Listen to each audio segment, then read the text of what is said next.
Hi, I'm here with my brother Martin, who's generally considered a more appealing version of me. And we're at the Franklin Institute in Philadelphia. We haven't been here since we were in Cub Scouts.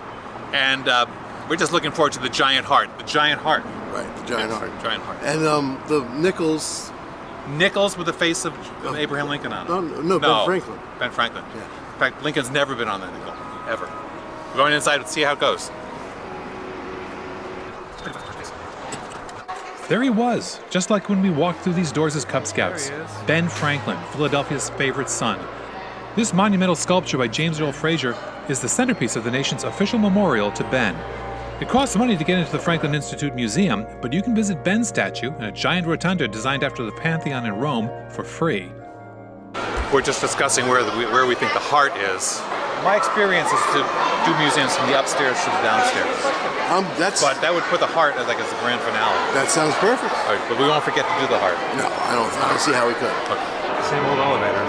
Except I don't think there's an old man in there running the elevator anymore. Maybe he's still there. First stop is the top floor. And I always remember the top floor of this place being kind of mysterious. Not a lot of people got up here. And well, here comes one guy. He's here. But this is exactly the way I remember it. This big long hallway. Do you know the code, Martin? No. You do? Don't lie to me. Look how high up we are. Hi. Tell me again, this is the same telescope I threw when I was a Cub Scout in 1964? Probably? This is exactly this. This is wow. Installed in the 30s and hasn't left since. The Pendulum Gallery. Oh, Sir Isaac's Law. Franklin Institute has always been a hands-on museum. I remember turning lots of cranks and pushing lots of buttons back in the 1960s, but now it's a hands-on museum on steroids. Most of the exhibits don't just invite you to touch, they pretty much demand it.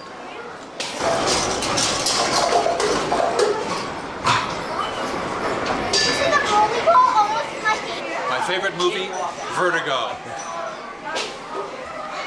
The third floor sports zone examines the science of sports.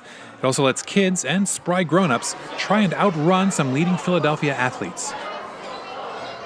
Changing Earth drives home the bad news about climate change, but it does so with lots of colorful interactive exhibits. We could have taken the elevator down to the second floor, but we opted for the pendulum stairway, which does not seem to have changed at all. There is one difference. As I recall, the museum used to have a dedicated section to Ben Franklin memorabilia. Now it's tucked into the corners of the pendulum stairway. So if you want to see Ben's bifocals, you'll have to take the stairs. The Franklin Institute's second level is by far its busiest floor. Here's where you'll find a crackling exhibit about, what else, electricity, the force that Franklin did so much to harness with his invention of the lightning rod. You'll see a few of his rods on display, and watch out for that key. You're very brave. Nearby is an aviation gallery with a full-size jet, and items from the museum's collection of Wright Brothers documents, the world's largest. Follow the signs to the restrooms and your brain, and you'll come upon the museum's largest recent addition, a massive gallery that examines the human brain. There are lots of brain models and mind games, but the centerpiece is a 2-story tall climbing installation. The museum claims it's a representation of how electrons move through the brain, and like most of the museum, it's mighty loud. Now that I mention it, I couldn't help but notice how very loud the Franklin Institute is, through and through. The word museum used to imply at least some level of quiet contemplation of the wonders of nature or art or technology, but here, as in lots of science museums today, there's just no getting away from the bedlam. Actually, I must take that back just a bit. We did find a somewhat quiet spot on the first floor where there's an exhibit of spacesuits and space technology. I don't know why, but a reverent awe seemed to fill the rooms there. That ended quickly, though, in the train room, where you'll find the museum's enormous Baldwin 6000 locomotive, one of the largest ever built. The first floor is also where you'll find the Fells Planetarium. With the advent of laser projection, most planetariums have done away with their wonderful old Jules Verne-type projectors, and the Fells is no exception. Also, the seats no longer form a circle, but are lined up toward a low stage at one end. Still, there's a special kind of magic when the lights go down and that dome fills with stars. I do miss some of the old exhibits at the museum. For years, there was a terrific HO scale model train, and one gallery was once dominated by an enormous rotating lighthouse prism.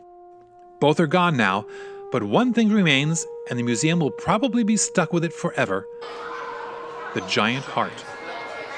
Built as a temporary exhibit in the 1950s, the Franklin Institute's giant heart has become as much a part of the city's social landscape as mustard-covered pretzels.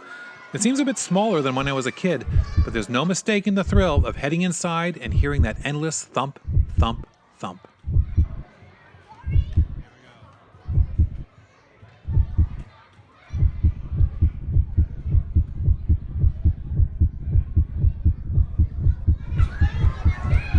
Look at all these blood cells.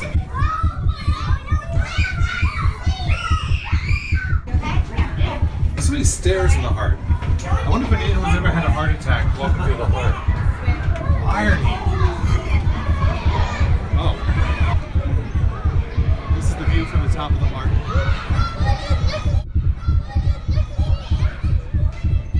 We're slowing down the end.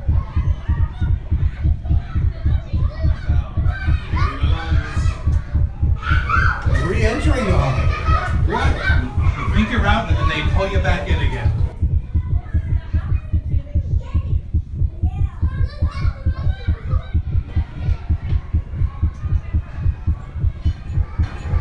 Now leaving the heart.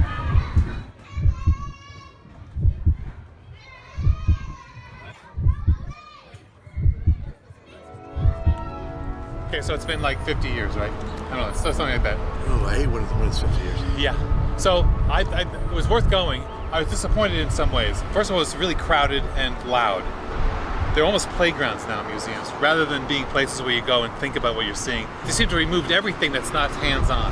But I have to say that of all those see and do museums, this would be like a level above most. Absolutely, You know. absolutely. Well, it has But yeah, it did remind me more of those see and do museums, Yeah, which yeah. are not really museums. So not necessarily grown-up museum. I think you bring a kid. Yeah, and it was nice to see. That's why I brought my kid, probably. And you saw a lot of parents, obviously, that Yeah, have ever right, traveled. right. Okay, worth the trip. If you're in Philadelphia, Franklin Institute. Give it a thumbs up. Oh yeah.